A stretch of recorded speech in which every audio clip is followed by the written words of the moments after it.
Good evening. Welcome to the regularly scheduled meeting of the Jefferson County Board of Education on Monday, April 12th.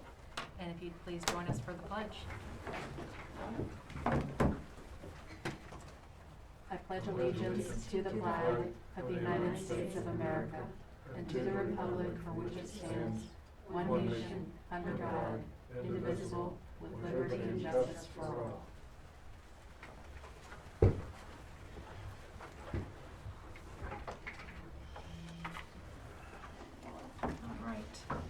Dr. Gibson, it looks like we have a presentation this evening on truancy. Yes, ma'am, we certainly do. Miss Kelly Wolf, who is our interim director of safety and also has job duties for attendance, is going through a presentation that covers attendance requirements, truancy, some information and statistics about this very different year and how truancy and attendance looks differently here, and get everyone up to date because we are about to see some legislative changes as well. So, Ms. Wolf. Hi, can everyone hear me okay? Yes, ma'am. Yes, Good ma'am. evening. Okay. My name is Kelly Wolf, and I am the acting director of safety. My job responsibilities include working in the attendance office and reaching out to families and working with administrators to assist students who have an excessive number of unexcused absences. And I would like to thank the board for inviting me to speak this evening and to give you an update on truancy. I'm going to share my screen.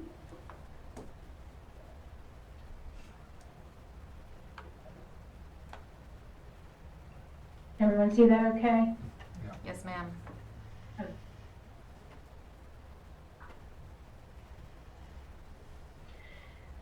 I'll begin by saying that I know that all of us can acknowledge that attendance matters. School attendance is required by state law.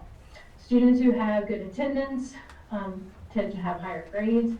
They earn higher scores on state assessments. Students who miss only 2 to 3 days per month, while it may seem insignificant, that number can add up to about 10% of the school year very quickly. And that can lead to third graders who are unable to master reading, sixth graders who fail courses, and ninth graders who end up dropping out of high school. Very importantly, poor attendance can affect the whole classroom if teachers need to slow down to catch students up. Our county attendance policy is based off of the state attendance code and the Department of Education policy 4110. Students are allowed to bring in parent or doctor's notes within 3 days after their first day that they return to school after being absent. They're allowed 10 parent notes per year. Excuses can be granted if they have a personal illness or injury, or if their guardian is sick and unable to get them to school.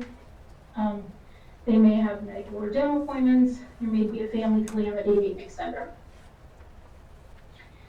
If there is an unexcused absence, schools are supposed to reach out to families after 3 days of unexcused absences and again at 5 days. And the important thing is that they are to ascertain the reasons of why the student is accumulating these unexcused absences and determining how they can assist the student in attending and turning that around. Our county has a student assistance team meeting if a student has over 5 unexcused absences. And this is commonly referred to as an attendance SAT. This is a little different from a SAT if a student is having a behavior issue or if they have academic concerns. And truancy can be filed if a student has 10 or more unexcused absences. There are alternatives to students attending in person. This year we do have the Jefferson Virtual Academy for the first time. And students can choose to work remotely from home. Some students are also involved in classes in West Virginia virtual courses. And this is especially useful if they're taking something that's a little unusual and there isn't a high need for a class, or there are some schedule conflicts. Students may also go on homebound if they're out sick have a medical condition, and currently this year, with the pandemic, we are working with our students virtually. Students may also attend private schools, or parents may choose to homeschool their students. And if that is a choice, then they are not Jefferson County school students at that time. But parents and guardians do have a choice of public school or an alternative. Students who have opted into our virtual academy are held to the same attendance standards. They are expected to be engaged and to participate in their lessons. They can watch the lessons live or on demand at a later time.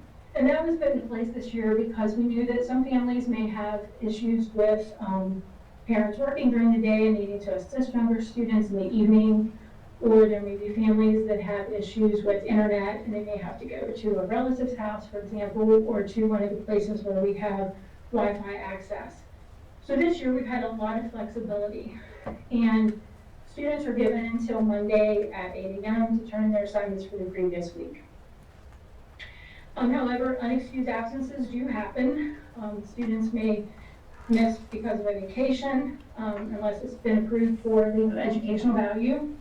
If they forget to bring in a doctor's note, or if they don't have a note for being absent, if they're in person and they come back to school after being out, if they're virtual or remote and they're not demonstrating evidence of learning and they're not engaged, then they would be marked unexcused as well. We have a variety of supports put into place to assist students with their attendance. School messenger calls students each day for in-person students who are absent. We also have school messenger calling now every Wednesday for virtual students who are absent the previous week.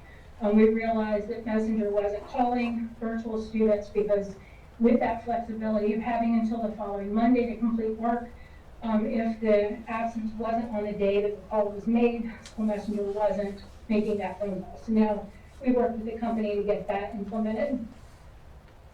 Schools reach out and make meaningful contact after 3 unexcused absences. Schools also send a 5-day letter, and that letter asks parents to contact the school for a meeting. This year those are done on Zoom or over the phone. Some schools have also started sending a 10-day letter just to further emphasize that absences are accumulating. The county office sends a letter at 5 days as well. And we do have the student assistance team meetings that are currently on the phone or Zoom. A variety of interventions can be put into place. Students may have a schedule change made. We may consider a placement change. For example, if they're virtual, we may consider if they need to come back in person and vice versa. They look at credit recovery. And this SAT team may require that attendance has been required at all last session for our virtual students if they find that they're not attending as much as they need to be and it's affecting their grades. Some additional supports have been put into place. Teachers, aides, administrators in our office can call home. A lot of schools have shared some very interesting supports that they use, such as wake-up calls for students. Wildwood Middle School has a virtual boot camp a couple days a week to help students figure out assignments they're missing, give them extra support. We have hotspots which we can provide if families have poor internet service at their location. We also have internet locations throughout the county in schools and businesses. Schools offer tech support, and we also implemented the technology helpline to assist families. A lot of times I'll recommend students to our SOMA team, that's for social and emotional support, and they can contact the families and try to figure out how they can assist and what they can recommend. Sometimes they'll pair the middle school and high school students up with a student navigator to assist them, offer support, maybe help with organization, just to see what we can do to offer additional support. Administrators, counselors, teachers, and our school resource officers conduct home visits and do welfare checks. Some of the schools drop off packets, especially for our elementary students. When we went on remote, if they were intending to be virtual and they they problems with their internet connection. Packets was an option for our remote students. As I mentioned, the school resource officers can go to the homes, especially if we have students that we're unable to contact. Some schools send reminders to students who are missing lab sessions to remind them that they're supposed to be in class. The administration at Shepherdstown Middle School sends out missing new cards. One of my biggest frustrations is when we lose contact with the family. Somebody just stops attending school, we reach out, this school resource officer stops by, and we lose touch. So a lot of these families have moved, and so we need to try to figure out where they have relocated to. We can't just drop them from their roles. We need to figure out where they are, and sometimes we need to assist them with getting enrolled at their new school. In some cases, we have had to make CPS referrals for educational neglect. One additional thing that's tied to attendance is the DMV, and so students can be denied driver's permit or may even have their license revoked if they have 15 unexcused absences. This year, with everything that was going on with COVID, we sent a warning letter letting students know that they were in jeopardy of having their driver's license be revoked, and asking them to contact the administration if they felt that there was a problem with their attendance. And then the students who did receive a revocation letter were able to contact us for an appeal, and in many cases we placed them on attendance contracts where they signed that they wouldn't have any more unexcused absences for the remainder of the school year, and that they would they need to also have 5 credits, including 3 and 4 classes. And one additional support, some students can enter the Options 3 pathway to prepare for our task test, and that's for the equivalency diploma. Some interesting data with the high number of absences this year with COVID. We have 12% of our students, or over 1,000 students, who have 10 or more unexcused absences. And so technically they would be, they could classify as truancy cases. Looking into that a little deeper, a significant impact occurred when we went remote. So a lot of the students may have been in-person students, but then when we went remote, they kind of weren't prepared for that, and so they may have some absences during that time. Unfortunately, now that we're back in person, that has turned around. When I looked at data from all the different schools and how many attendance staff meetings we've had, there have been over 976. So we've done a pretty lengthy job of reaching out to students who have been accumulating some absences. We have over 100 home visits and welfare checks by administration and school resource officers. And lastly, our county office has made nearly 300 contacts for over 130 students. Many of these students we've reached out several times to try to help them or get in touch with them.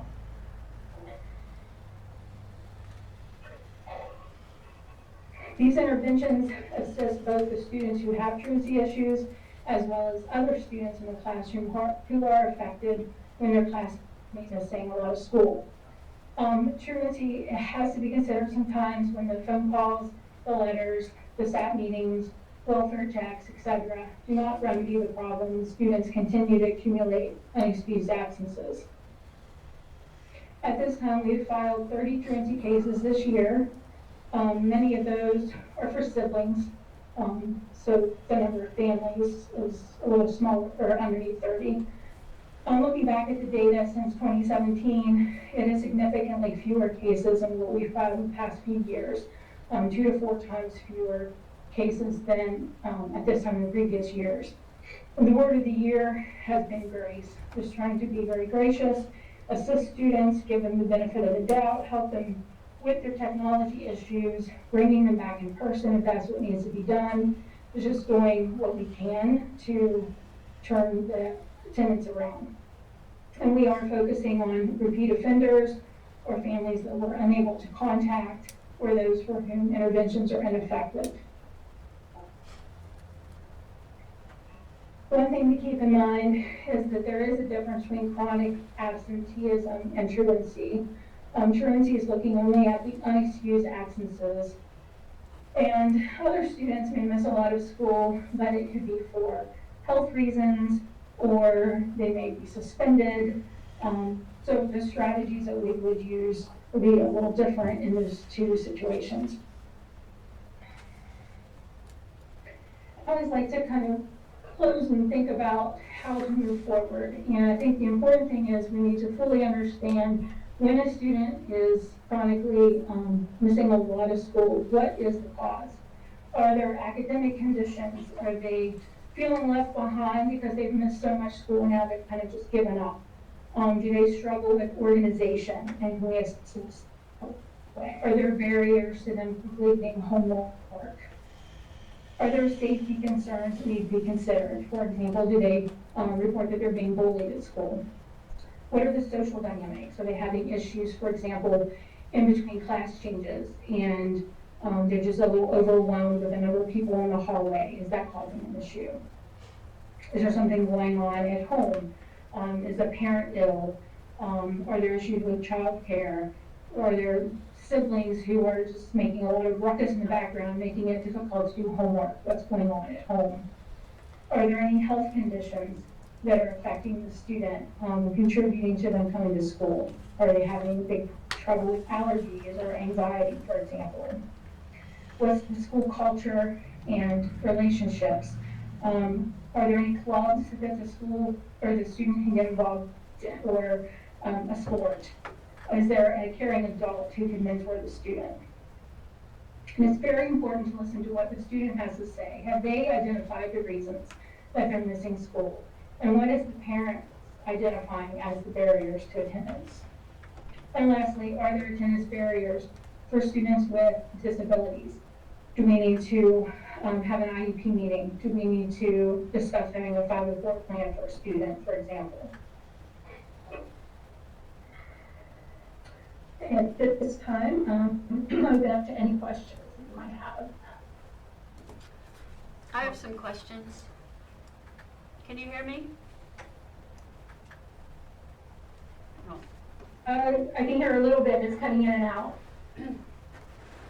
I have several questions. The first question is, are you the person that maintains the file on the truant students? Do you maintain? Our office has those files. You do. That's your job? Yes, we have the file for attendance office. Of those 30 truancy cases in the past year, how many had meaningful eyes on the child? So of the 30 that, I guess these are cases that you took to court, correct? Is that what that means? The 30 that we did file on. In most cases, we have seen the children. There was some isolated cases where students have moved away and have not enrolled in a new school system yet, but they are technically still on our rolls. And so there are some situations where we haven't seen the child in that case. For our virtual students, a lot of the SAT meetings will involve having that student be involved and maybe even on the phone. But it is common when we contact the family that the parent will let us talk to the child and make, kind of to verify that they're there and they're okay. You said some schools have the resource officer, some schools have policies to send somebody to the home. Is that not a policy across the board? What is the policy? Again, it's cutting out really bad, but we do have 2 school resource officers, one that's located at Jefferson and one at Washington, but they're not limited to those schools alone. So I frequently will contact the resource officer from Jefferson and ask him to go to some of our middle school or elementary schools. Others, administrators may also reach out to law enforcement directly instead of going through our school resource officer. But typically most of our visits are from our 2 resource officers. But is there a policy that at a set point, you get meaningful eyes on a child? Is there any clear policy? It sounds like that it's, well, at this school we'll do this. What's the policy? And maybe I can help answer this, because I'm sorry that you're cutting in and out. But the policy on meaningful contact, and I want to make sure that I understand. If you're asking, does our policy require you to physically go to where the child is and ensure that you are in the same space as them? No, there's no requirement at the state level, there's no requirement at the local level, there's no requirement anywhere in the legislation. It requires meaningful contact, so sometimes that's a phone call, sometimes that's a Zoom where you can see the child. When at all possible, it can be actually physically going to the space. I will note that there are some safety issues with that, hence the usage of the school resource officers or law enforcement frequently. We don't want to put any of our social work or counseling or administrative staff in a situation where they are approaching someone with what that person may consider a negative or adverse situation, and they're unknown to us. So.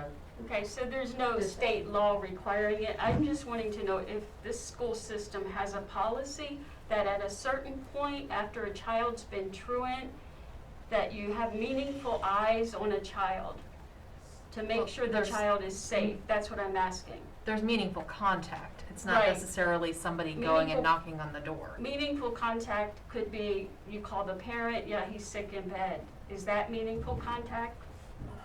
What is meaningful contact? The state doesn't define meaningful contact.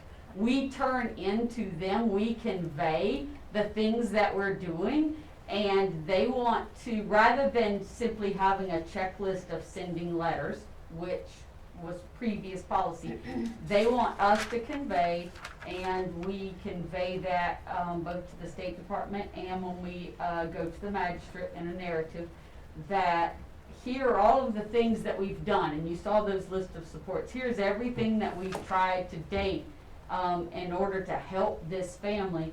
And I hope what comes across is this is intended to be supportive and not punitive.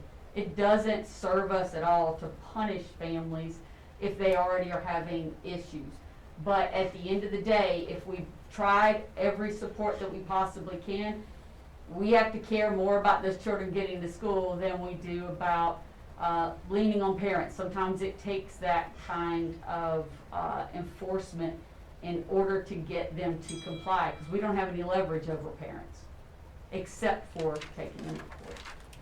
Yeah, again, I'm not asking what the state requires. I'm just trying to find out what the policy is here. Well, the policy that I provided you, and that is in our policy manual, conveys that we need to make meaningful contact. No, ma'am, that is not defined as you must go and have visual contact with the student in their home or in this space for these many minutes or in this place. It's not set up that way, no ma'am. Okay, so you're saying there's a policy that you have to make meaningful contact, and at what point do you do that, and what do you mean by meaningful? Well, as was just presented on there, what triggers meaningful contact are those 5 and 10 days. Sure, if that question was directed to me. I'm only catching little bits and pieces, but the schools are required to reach out at 3 days and at 5 days unexcused.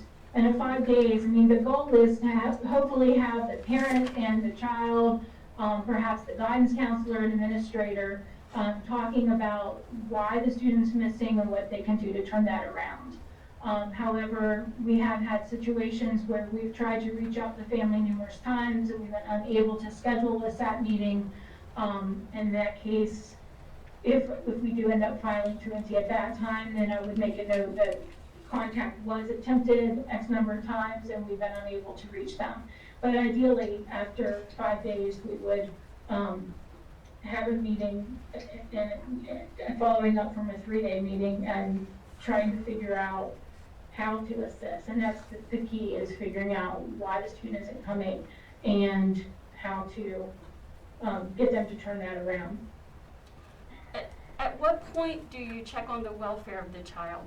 That's what I'm asking. There seems to be a gap between, you know, I get the impression that the system is good about, you know, identifying when somebody's absent, sending a letter or contacting after 5 or 10 days. And then at some point, the parents are taken to court. I'm not sure when that is. But at what point are there meaningful eyes on the child? Does it ever occur in the whole process except if somebody is at Washington or Jefferson, because there's the resource officers there? But you know, what triggers somebody physically going, maybe sending a police officer to make sure the child is safe? So I believe that we've lost Ms. Wolf, but if the parents, so when you talk about a trigger, number one, when we invite parents to those SAT meetings, those student assistant team meetings, if a parent does not respond to any of our interventions, so from writing letters to making phone calls to doing Zoom meetings with them, for going to the home and seeing if we can contact them. It's a progressive. If a parent doesn't respond to any of those and continues to accumulate absences, yes, we file. As Ms. Wolf noted in her presentation, typically, and based on the state requirements, we could do that anytime someone accumulates 10 or more absences. We do not, okay? Some of this is the schools know their families. If they reach out, if they've had no contact from this family, the family's not responding to any of their correspondence, to their phone calls, to their SAT meetings, to Zoom attempts, to sending home papers. If they're not responding to anything, they can reach out, and as she noted, we pull the resource officers from the high schools when we have to do those meetings so that we have some safety for our staff. Sometimes it's other law enforcement officers because we have different jurisdictions. But in all of those cases, if none of those result in meaningful contact, then we have no choice but to file truancy charges from there. Is turning in the homework for online, is that what marks a student present? That wasn't clear. I know that they have till Monday to turn in work. Does that mean they were present just by turning work in? Or are they marked every day for attendance? The students need to either be participating in the live sessions to be marked present, or if they're not live sessions, then watching them later and turning into work. So the teacher just needs to ascertain that they are making progress, that they are moving forward in the class and making progress in that class. So it could be. So if they're present that day, it's very easy. Then yes, they were in my class, you know, they participated, but if not, then it becomes a matter of looking to see if they've turned in those assignments on time. So it could be that a teacher never lays eyes on a child for the whole year and they're still marked present. Is that correct? If they are virtual, then they are, this year they could necessarily, especially at the older grades, they may not be in those live sessions.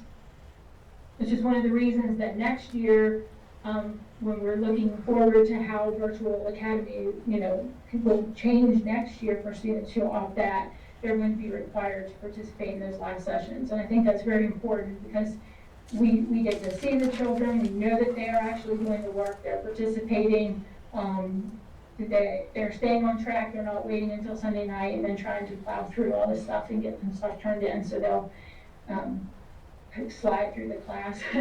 So I think that, that would be that's going to be a major improvement for next year. It just seems like with the virtual school, the students can be easily neglected at home by irresponsible parents, and especially if an adult really never lays eyes on them. So it's concerning to me that there may be children that, at least when it's a face-to-face situation, the child comes to school, you can see a bruise. But online, if you never see the child, you don't know what's going on. So that's one issue, but the other issue is that I personally feel that at some point there should be a clear policy about making physical contact with a child and an adult looking at the child, communicating with the child, and not relying on letters or phone calls, especially after, habitual absences. I mean, it seems like at the point when you're calling a child truant, maybe that should be the first trigger to start thinking about, making meaningful contact for the child's benefit, their well-being, not just telling the parent, if you don't come in, this is going to happen. Or if your child doesn't come to school, this is what will happen. But it seems like a policy that favors the welfare of the child is maybe needed. Does that make sense to you? And I think during this normal school year, we have never had that situation come up where now with virtual, that's something that we need to consider. And I do really commend the parents that when we make a phone call, they're like, would you like to speak with them? And I appreciate that capability because I know that some of them aren't even able to participate in a Zoom call, just depending on their internet situation. And so speaking to the children and just checking in with them is key important. And the parents don't have to let us have access to the children, is that correct? I mean, if you call and you ask to speak to the child, they don't have to put the child on the phone. I mean, that's a social services, police department situation. I mean, they have every right to not put the child on the phone. And as Ms. Wolf noted, we have and will continue to file educational neglect charges in cases where a parent repeatedly refuses to give us access to a child if we're asking for access. Now, in all fairness, while we are a school system, we are mandatory reporters. There are limits to our authority over parents. And we certainly do absolutely everything that we can to ensure their safety and well-being. But we have limitations in terms of both staffing and in terms of our ability to force parents to undertake certain actions or to allow us into their home. Ms. Wolf, thank you very much for the presentation this evening, and I'm sure you guys are going to have your challenges ahead because I think the legislature made some sort of changes to the truancy and absenteeism policy, and good luck with that. Actually, yes, ma'am. That legislation goes into effect June the 24th. So we're awaiting the West Virginia Department of Education's Trickle down promulgation of those, and then we'll get it, and then we'll bring the policy back. All right. Well, thank you very much. Thank you. All right. Madam Superintendent, do you have any comments this evening? Yes, ma'am. Probably the biggest one is as of this Friday, all Jefferson County school staff who requested a vaccine will have received their booster vaccine. And this Friday, for the first time, we will run a clinic for 369 high school students who signed up for the vaccines as well. So, kudos to the staff and a thank you to Dr. Knott for supporting us in getting those out so quickly. All right.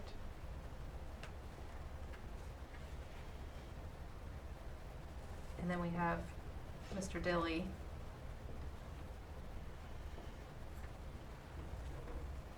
Good evening.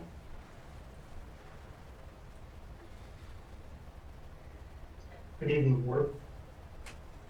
I wanted to bring you several updates this evening. I wanted to thank the Social Emotional Department for their hard work and leadership last week during our spring break.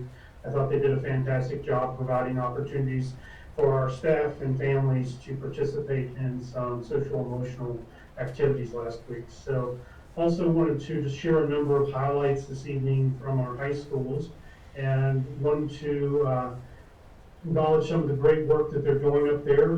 One of the things that is obviously a part of just the components that was just shared and concerns that were shared, that both high schools have been doing home visits, at least one per day per week, for JDA students that are not necessarily showing up or participating in the manners in which they have, and they have been sharing that there's made a lot of positive impact by doing that. Both JHS and WHS dance ensembles have been invited to perform to the 2021 Virtual Arts Alive performance hosted by the West Virginia Department of Ed. They were two of only 4 of the dance programs in the state invited to perform, so congratulations to them. JCS submitted their top 2 superintendent recommendations for Governor's Honors Academies and sent in 10 additional applications for statewide pool to attend the virtual Governor's Honor Academy this summer. JHS also brought in 20 new members to the National Honor Society from the class of 21. We have Ahmad Lasemi, Trevor Letterman, and Matthew Lowe from the class of 22. We have Joel and Allinger, Kayla Collins, Addie Lumbledorg, Amanda Livingston, and Sarah Offit. And in the class of 23, we have Thomas Buchanan, Christian Gottlieb, Justin Gottlieb, Dylan Gauthier, Ryan Hefner, Katrina Hernandez, Olivia Jenkins, Matthew Lombard, Kristen Morrill, Layla Parker, and Sophia Stewart, and Anna Swisher. And I apologize to any of them if I mispronounced their names. Also, we want to congratulate Peyton Derrick and Colin Horowitz for being offered an appointment to the United States Military Academy. Aiden Turney for being offered an appointment at the United States Air Force Academy and the United States Naval Academy.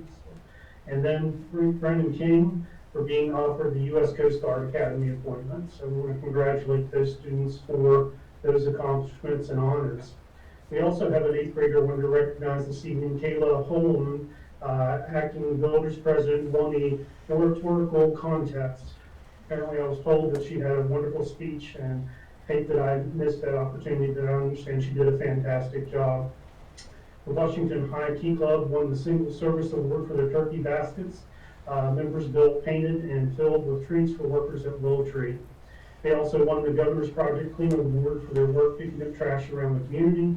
Key Club President Will Huff was recognized as the state's only distinguished club president, while VP Natalie Diedrichs was recognized as one of the 2 distinguished vice presidents. Will Huff was awarded the West Virginia District Scholarship. Karen Scott was named the Jefferson County Britain Distinguished Kiwanis Advisor. Finally, Natalie Diedrichs was voted as the Lieutenant Governor for Division 5 and 6, while Anna Walter was elected the first female Key Club Governor for the West Virginia District. That's all the updates I have for you all this evening, and just wanted to share a number of wonderful highlights that's going on in our schools right now, and just recognize and just want to wish well for those students participating and taking the SAT tomorrow. Thank you very much. All right. Approval of minutes. Is there a motion to approve the minutes from the regular board meeting held March 22nd, 2021, and the special meeting held March 18th, 2021? Thank you, Mr. Cable. Is there a second? Second. Thank you, Mr. Osborne. Any discussion? All in favor of approving the minutes from the meeting from March 22nd and March 18th, 2021, say aye. Aye. Opposed? All right, thank you. Citizens' comments. This evening we have a couple citizens' comments, and just a reminder that you are limited to 3 minutes. So first up, we have Miss Bobby Block, and I believe she is virtual this evening.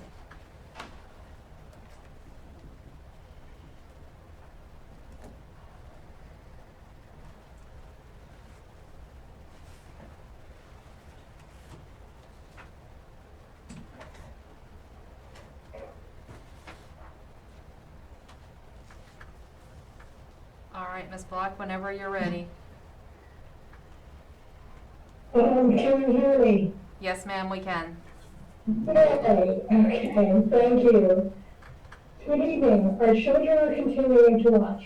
They are still subject to devastating toxins, including formaldehyde, arsenic, lead, sulfur dioxide, manganese, and coal ash. We greatly appreciate that the BoE took JUI to court. JUI has been an enabler of the toxins threatening our children. It sets the tone that you are advocates on behalf of our children. Again, we are grateful. There's additional advocacy necessary. Your courage is needed more than ever.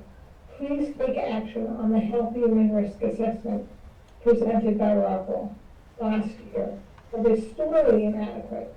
Pray you have the courage to move forward in a spirit of love, technologically, personally, and beyond rhetoric, with open hearts. Please demonstrate the wisdom and share the children's needs. The needs relate to the incomplete HHR report. And second, I humbly want to applaud you for dealing with the challenges that COVID are presenting to the school system. Your staff's efforts have been Herculean. Tonight, my comments will focus on the HHRA and the need for the BoE to intervene on behalf of the children and the families. The HHRA submitted in March 2020 an insult to Jefferson County. My understanding is the BoE has the responsibility to review and vote on the HHRA before Rockwell continues construction or officially opens its factory. As explained before, the report ignores the harsh topography that puts it all at risk. The fact that the HHRA hasn't mentioned water or soil insults your intelligence. I was told that the construction of Rockwell needs to halt until the final action on the report. The BoE has the opportunity to be heroes in ensuring that the report is completed in a manner that clearly outlines actions that protect our children and that Rockwell takes the necessary corrective action that does not threaten our environment and the health of our community. Unfortunately, your inaction is simply condoning toxic behavior. You can do better. Our children are worthy of better. Hoping you have the courage to place the HHRA on the BoE agenda. Including industries and state officials that behave in a greedy and toxic manner need to be put on notice that such behavior is not welcome in Jefferson County. It's the bigger than Goliath story. People in the community are praying to take actions that will protect our Thank you future. very much, Ms. Block. Thank you. All right, and next up we have Ms. Karen Buck. Yeah. And ma'am, if you could go behind the podium, Sure. that would be perfect. I too want to commend all the teachers for everything that they went through, have gone through, and are continuing to go through with this COVID. My grandson has gone through both the virtual academy, now he's back in, and it's been rough. It's been rough on everybody, including the teachers, but I really want to commend all the teachers for doing a fantastic job. I just have two questions. One, is it a requirement or for teachers to do the Pledge of Allegiance every day in their class? I'm curious because... Ma'am, this is public comment and we're not allowed to interact with you at this point, so we can't answer Oh, your okay. questions. You can't We answer can- my questions? No, we can get you answers to your questions, but we can't Oh, answer them okay. this evening. All right, so is it a requirement that they do the Pledge of Allegiance in class every day? Because the issue came up and it's been nagging me since January. And that's why I'm here. My second question is, which you're probably gonna have to get me an answer for. Does the school system plan to, or are they now teaching critical race theory in the classrooms, especially in the lower grades? That's my big question that I would like an answer for. I'll be happy to give you my email, my address, my phone number, whatever. Somebody Yes. needs to get back to me If about you that. could supply Ms. Harner with it, that would be Okay, great. okay. Okay, but those were my two questions. Just curious. And I just wanted to commend the teachers all again and all of you. Thank you. Thanks for having me. Thank you.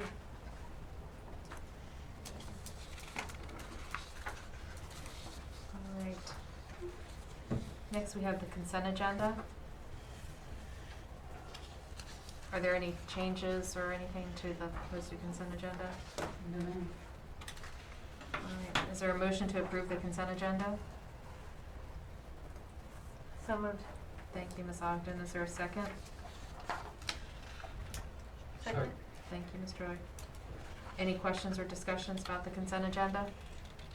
I have questions, but maybe it's not, it's about the human resources. Should I wait till another time, or? If it's about individuals, we need to. No, I have a general question about the positions.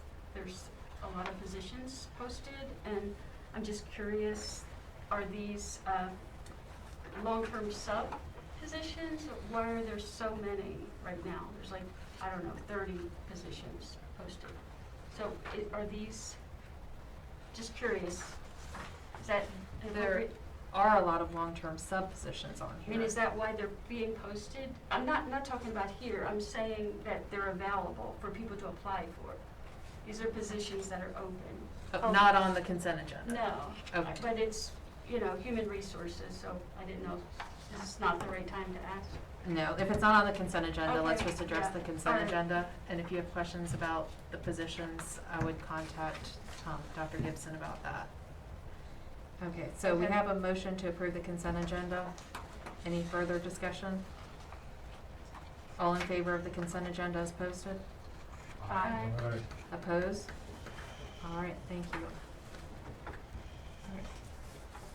No unfinished business. We've been good lately about finishing business. All right, next up, we have new business, action on approval of Jefferson County Schools 2021 to 2022 school calendar.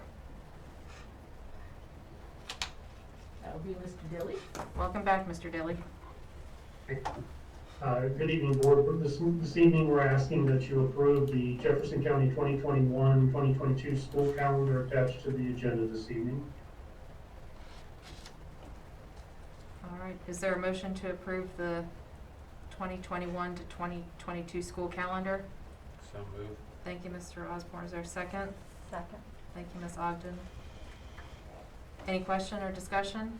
Yeah, I just want to ask if maybe in the future you could ask the employees what's convenient. It just seems kind of awkward to me that, the board is asked to approve the calendar, but the staff doesn't seem to have a lot of input.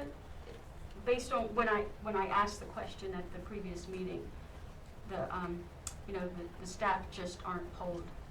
Just seems like it would be common courtesy to ask them.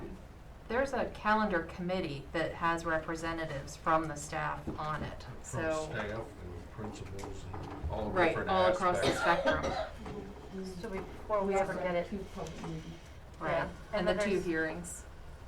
Anybody was welcome to come to Yeah, that. because when I asked in the meeting, she said no, so I thought, it's in the minutes. I had asked last time, do you ever ask the staff? And I think what she was answering is, do they send out a poll to the staff or a survey specifically to the staff, specifically to say, Okay. what are your thoughts on the calendar and, what should happen? Or do you want this day or do you want that day? And to that answer, I think she was saying no, but to the answer of the actual calendar committee itself, is it made up of staff members who then work with Carol Whittington to come up with a calendar, to give us to look at to begin with? The answer is yes, and then knowing that we do have the two hearings that anyone, including staff members, can come to or provide comment for if they can't Mhm. come. to give any feedback. I mean, we're always open to whatever, just say whatever you want about the calendar. It's not like it's a decision that we decide upon at all until everyone else has kind of vetted it. And staff members have come in the past for these hearings and already Okay. submitted their feelings as Yeah. well. All right, so we have a motion to approve the school calendar for next year. All in favor? Aye. Opposed? All right, thank you. Request approval for an RFP to seek bids for fuel and oil for the district. So moved.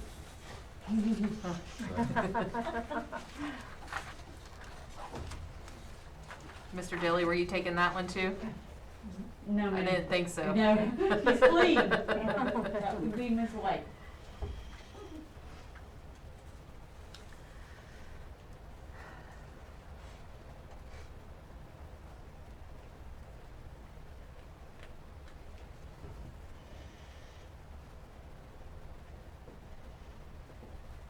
Good evening, Ms. White. Oh, you're muted, ma'am.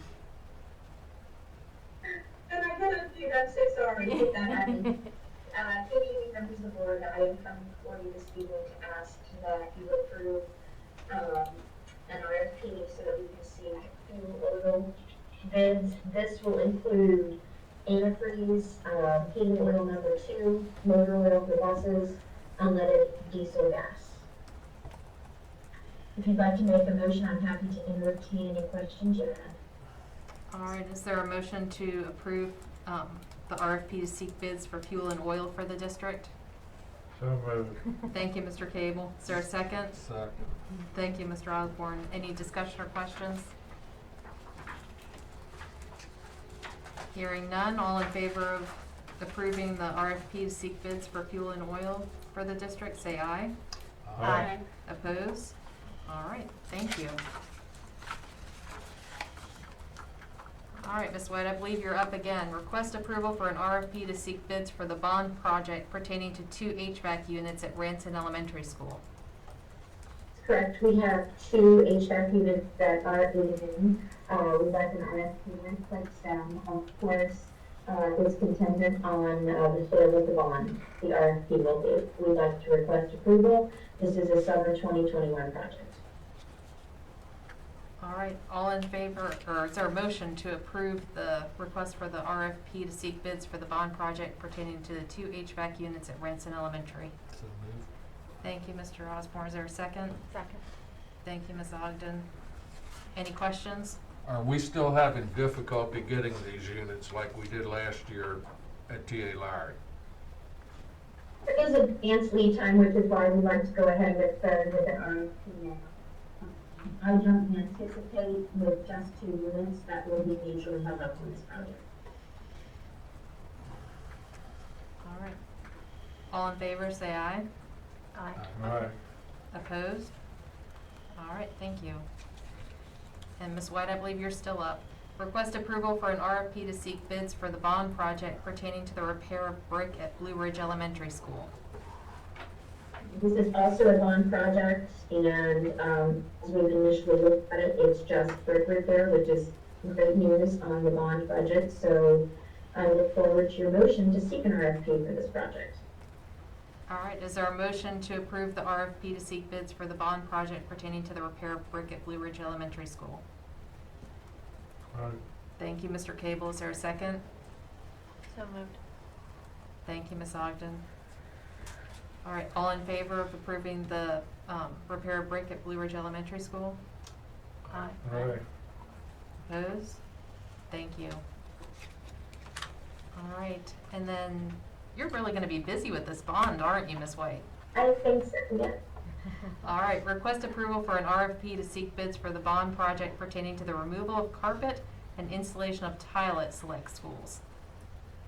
We are seeking the RFP to do so. We will be selecting schools this summer that don't have roof projects and other projects going on. So you will hear us come for you again next summer to ask that more select schools that need carpet replaced be replaced with tile. So this is one of a couple of answers that we're going to ask for the same thing. I will wait your motion on All right, is there a motion to approve the RFP to seek bids for the bond project pertaining to the removal of carpet and installation of tile at select schools? So moved. Thank you, Mr. Osborne. Is there a second? Second. Thank you, Ms. Ogden. Any questions or discussion? I want to be sure that building administrators are in the loop on this one, because in some of our schools, where the floors are spongy, tile is not necessarily the best thing to be put down on those floors. And the noise factor when we have multi-layers of schools, a first story, a second story, and third story. So please work with building administrators on, and I know that's probably a small amount, and I know tile is hygienically better to clean and all that, but there are a few instances maybe where we don't want to put tile. We might want to put the carpet squares or something such as that down. Good and agreed, and I think we can find agreeable solutions. So those at that particular facility or a couple will be foregoing tile in this particular project, so that we can research and work with the administrator to find great solutions. All right. Thank you. So there's a motion to approve the RFP to seek bids for the bond project pertaining to the removal of carpet and tile and installation of tile at select schools. All in favor, say aye. Opposed? All right, thank you very much. Thank you, Ms. White. All right, and then possible executive session. I believe we do have an executive session for legal with no action, is that correct? That is correct, ma'am. All right.